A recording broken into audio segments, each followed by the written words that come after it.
Hi everyone, this week's Parsha is Parshat Mekeytz.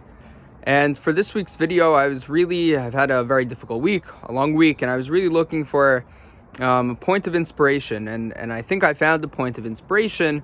I heard a really beautiful Dvar Torah from one of my Rebbeim on this week's Parsha, on the current time, and I think it was so inspirational for me, so beautiful, that I'd like to share with everyone else.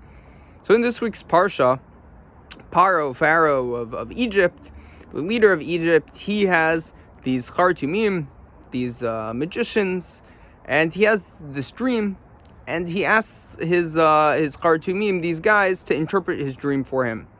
And they have a very, very, very difficult time doing so, and they're not able to.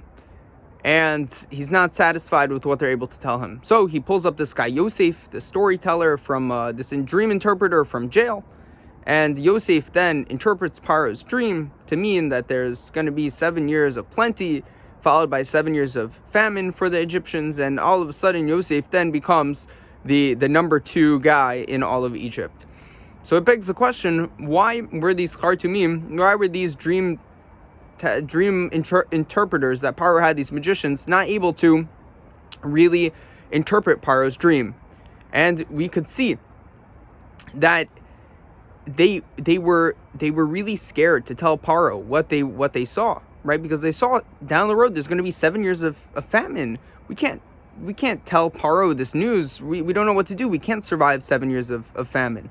But Yosef on the other hand, understood something that the Khartoumim, these guys, didn't understand, and that was, with every challenge, Hashem always presents a solution. And when Yosef interpreted Paro's dream, he saw that the 7 years of plenty were put there so that we'd be able to survive the 7 years of famine to follow. And it really applies to this time of Hanukkah as well.